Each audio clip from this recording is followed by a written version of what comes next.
Olá, olá, aqui é André Bianco, escritor e roteirista, falando novamente, adivinha de onde? Diretamente de Osasco. Para você que é escritor, escritora, roteirista, para você que gosta de contar histórias de ficção e criar novas possibilidades, novas aventuras, novas tramas, novos jogos, né? Melhor assim. Para a sua audiência, para o seu leitor, para a recepção. Hoje, um escritor, uma escritora, uma das coisas que eu falo mais é que nós somos criadores de conteúdo de ficção, porque o que a gente cria vai para várias plataformas assim. E o assunto de hoje não podia ser melhor, que é a questão da religião dentro das histórias. Quando você cria personagens que tem aquele drive, aquele comando religioso dentro das histórias. Isso sempre foi um tipo de história que está em grande relevo dentro de plataformas, dentro de literatura, títulos dos livros e tudo mais. E eu não podia estar aqui, eu que me considero, olha que curioso, eu, André Bianco, me considero um ateu. Mas como explicar esse ateu esquisito que tem um São Jorge tatuado no braço? Por acaso, juro por Deus que por acaso eu tô com essa camiseta. Uau, essa energia brasileira, né? Já encarnada aqui no meu peito. E enquanto falo e discuto e falo e converso com vocês, a última vez que estive na Bienal de Salvador, na Bahia, olha só a herança que veio no meu braço. Então, eu não gosto de falar, eu sou um agnóstico. Não, eu sou um ateu, mas um ateu brasileiro. Olha que coisa maluca isso, porque um ateu brasileiro é um negócio esquisito, né? Como alguém que tá desconectado se diz e acha que os poderes da metafísica, sejam lá quais são os deuses que estão lá em cima, regendo essa energia, eu creio na energia. Essa coisa de fantasma, para mim, que eu coloco nas minhas histórias, eu sou um escritor de terror, gente. O que eu gosto de colocar nas minhas histórias é justamente o terror. E o terror vem de onde em minhas histórias? Das possibilidades do depois. As personagens em meus livros são constantemente assediadas, conectadas, entra dentro da sua história, entra dentro do seu dia a dia, uma conexão com o outro lado. Ou eles estão vivendo depois, como em Penumbra, como em O Caminho do Poço das Lágrimas, como em 40 Luas, como em As Crônicas do Fim do Mundo. Uau, segunda parte saindo já, as pessoas estão doidas para ler As Crônicas do Fim do Mundo 2. Mas eu que sou um escritor que vai ali e se autodeclara ateu, eu não creio que exista uma entidade lá em cima que nos conhece por nosso CPF, nosso RG, e que cria planos para o nosso dia a dia. Mas, depois me fala, me explica, põe no comentário, diagnostica, se for o caso, sou eu um ateu ou sou eu um agnóstico? É uma pergunta interessante. Por quê? Olha só, uma fitinha de Salvador que vem aqui com uma intenção de boas energias e de boas coisas, de boa imaginação e de bons escritos. Se a gente vai na raiz da coisa, isso só depende da minha cabeça. Mas não, eu sou o cara que escreve ao mesmo tempo ao meu redor, que escreve 40 Luas, o livro que será lançado pela editora Planeta, onde eu engendro a história de uma moça que vive aqui em Osasco, na Rua 13, na periferia da periferia, que perdeu toda a família na rodovia Padre Manuel da Nóbrega, voltando de um final de semana na praia, um veraneio, e perde o controle do carro e a família toda é dizimada nesse grande acidente em que ela se envolve, que causa e que gera um engarrafamento onde outras pessoas são perdidas também. Então está ali a morte. Mas não a morte no sentido figurado, a morte mesmo. Eu brinco em 40 Luas com a possibilidade do metaverso, de outros universos e da teoria da grande simulação. Então a morte é um código que rege o tempo em que ficamos aqui e que acha que todos nós, pessoas, todos nós, seres humanos, somos fugazes, inclusive somos assim, abaixo de medíocres, né? Você pensar no medíocre, o médio tá no meio, né? Ela acha que a gente nem compreende o que é a vida, porque a gente sempre clama para ficar aqui, independente do tempo que temos. Então, esse código que representa a morte, nessa história que representa a grande simulação, que está dentro do planeta Terra, que está dentro do sistema solar, que está dentro da nossa Via Láctea, viajando pelo espaço, rodando, esse código chega e pensa um momento: eu quero experimentar o que é estar aí, e vem para dentro de Renata. Um nome, claro, com muito significado, né? A que renasce daquele acidente e que vai para casa depois de despertar do seu coma, sem a memória de quem eram suas irmãs e sua mãe, sem memória das pessoas que estavam com ela dentro do carro, curtindo aquele final de semana e voltando para casa. E quando ela chega em casa, depois de ter a alta, e olha para um porta-retratos onde tem toda a sua família, é o primeiro momento em que ela sente um frio na barriga, porque ela não lembra de ninguém que está ali. No próximo dia é o sepultamento dessas pessoas. E no sepultamento dessas pessoas, ela não sente nada. Então Renata vai atrás de entender quem ela é.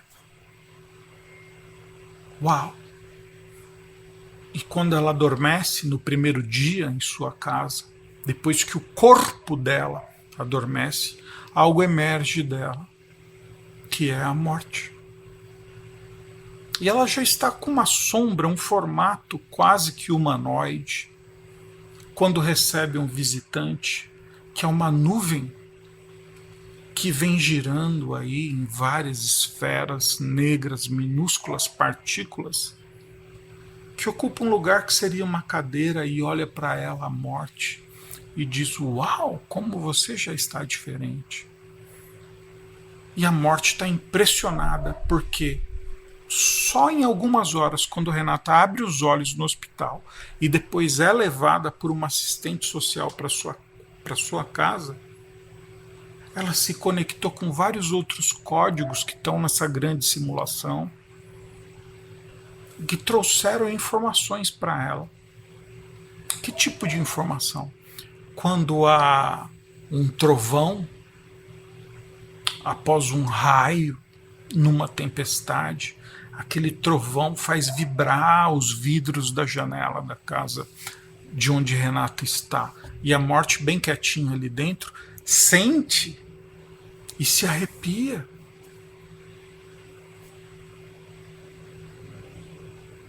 E quem está cuidando dessas almas? Se eu brinco com uma grande simulação que ocupa o lugar da metafísica do nosso mundo, né?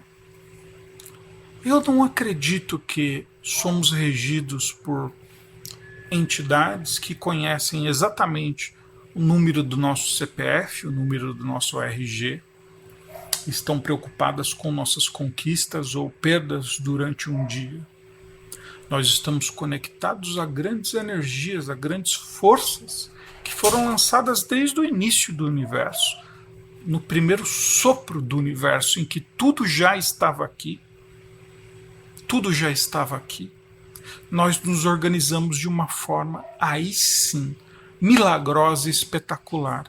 Aí você fala, André Bianco, como que você fala milagroso se você não acredita que haja alguém, uma energia, um Deus com uma barba branca lá em cima cuidando da gente? Porque é muito mais. E eu acho que toda a energia boa e todo o desejo bom que emana da gente vence e supera toda energia negativa, toda energia expurgável que também é produzida. Mas ela não conhece você pelo seu nome. Isso não é para te gerar uma crise, e muito menos eu faço menos da religião daquele que crê. Porque a fé, você ter fé e acreditar que pode fazer, criar, ser, é muito mais poderoso do que qualquer outra coisa. E a fé irmana a gente. Não são palavras lançadas em livros no mundo todo. Não estou falando de um livro só. Por exemplo, eu poderia dizer, não é só porque a Bíblia é cristã. Não. Como a Bíblia cristã, existem tantos que tais, e eu estou aqui num assunto muito delicado. Muita gente pode comentar aqui, você discorda, não concorda, acha ruim, tal. Mas eu não estou negando a ninguém a fé. Eu acho incrível.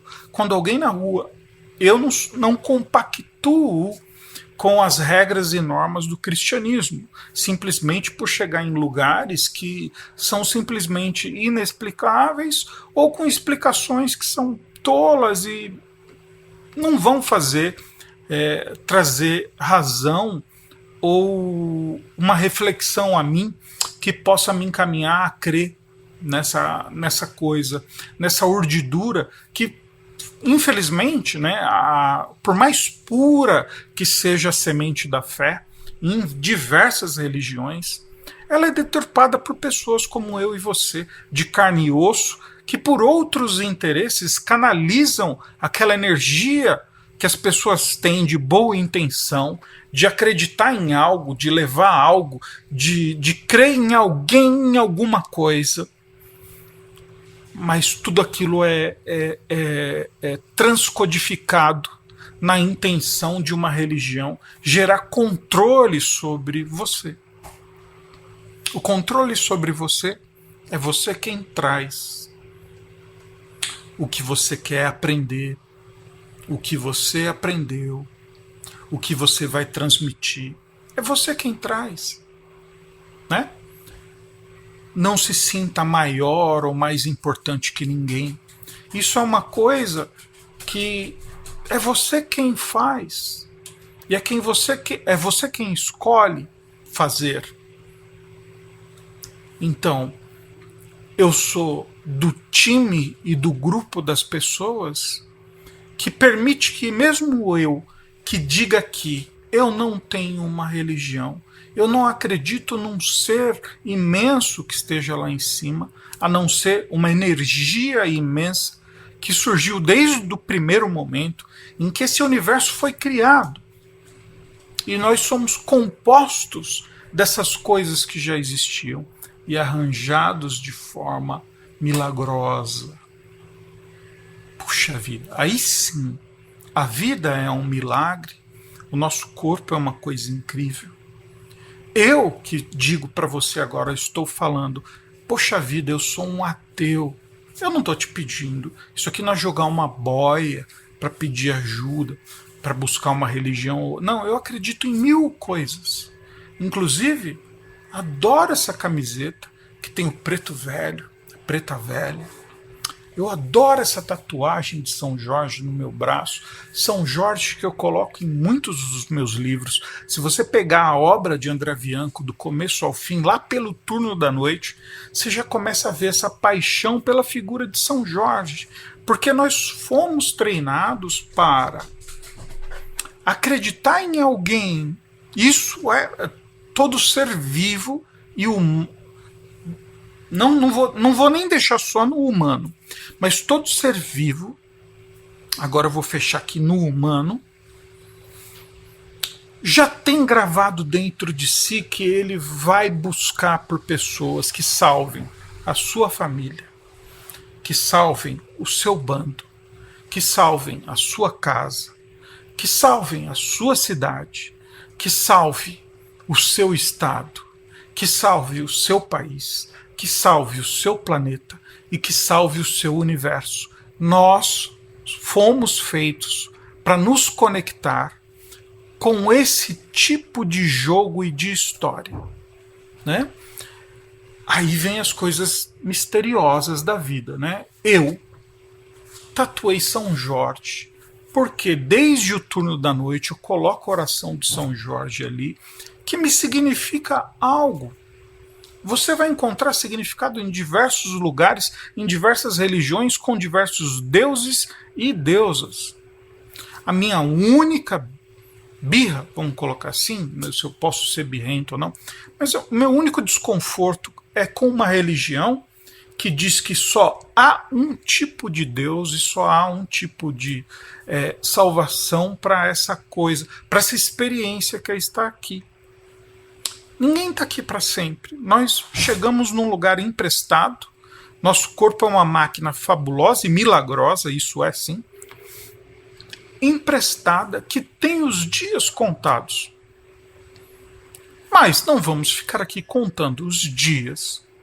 Vamos ficar aqui absorvendo, aprendendo e transmitindo coisas boas. E se possível, nem sempre é possível, mas se possível, fazendo também as coisas boas ao outro e ao próximo, né? O que eu tô aqui, por que eu tô repetindo de São Jorge? Porque depois eu descobri que São Jorge é o padroeiro dos livreiros. Olha que coisa doida, eu já escrevia livros, já fazia um tempo aí, né? Quando eu cheguei em o turno da noite, eu já estava colecionando aí 6, 7 livros lançados. E descobri que São Jorge, aquele que eu gravei aqui, San Jordi, até o nome de uma agência de uma agente literária que tem a San Jordi, é agente do nosso querido Paulo Coelho, né? San Jordi, eu amo passear pelas palavras. San Jordi, uau, São Jorge. E Jordi que quase chega ali em jornada, né? Ele é um santo guerreiro. Olha lá como a gente volta.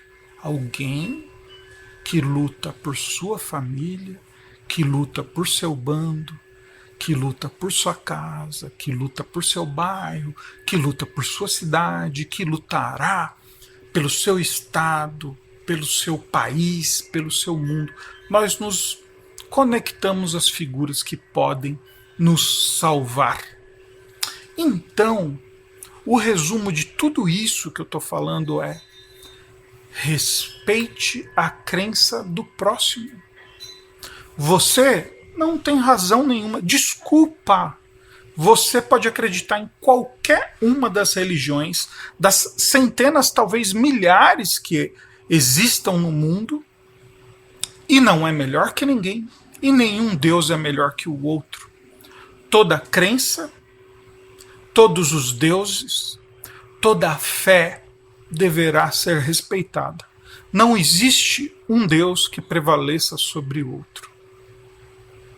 A bondade e o amor, eles são o poder mais incrível e mais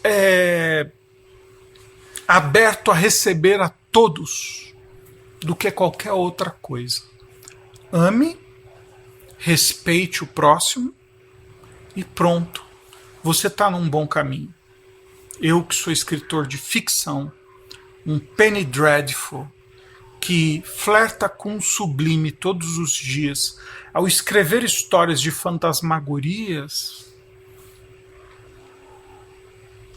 a única coisa que eu quero como pessoa afastada disso, do meu fazer, que para mim é mitológico, eu crio possibilidades de um outro depois quando a nossa máquina cessa. A nossa máquina que nasceu respirando e só funciona se respirarmos, inspirarmos e expirarmos todos os dias, só funciona se nossos corações bombearem o sangue através de toda a rede que temos dentro do nosso corpo. Basta um erro do coração, basta um erro da respiração para não estarmos mais aqui. Então, sabe o que você faz com o seu dia a dia? Abraça quem está do teu lado, diga coisas boas e respeite o que o outro acredita. Se você acredita em algo com tanta fé, com tanto poder, que põe acima de qualquer coisa, acredite que o Deus do outro pode as mesmas coisas. As deusas também podem as mesmas coisas. E assim, com respeito, poderemos todos estarmos juntos dentro dessa pedra. Lembra que você surgiu um dia respirando e com seu coração batendo em cima de uma pedra. Uma pedra. Terra. A palavra humano vem disso. Da terra. Do humus. Do lugar para, olha que coisa fascinante, que todos nós voltaremos um dia. Saímos desta terra e voltaremos para essa terra. E você está fazendo um passeio no vazio sombrio e negro do espaço, próximo a uma estrela que te aquece e girando a milhares de quilômetros por segundo. E dentro dessa pedra, que a gente chama de mundo, que a gente chama de terra, somos todos iguais. Começamos todos quase da mesma maneira e terminamos quase todos da mesma maneira. E temos um tempo marcado para aqui estar.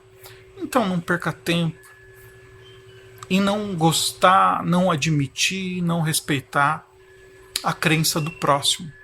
Creia em ti, creia em tua fé, creia em tua religião, mas permita que a do outro seja tão importante, tão bela quanto a sua. É isso.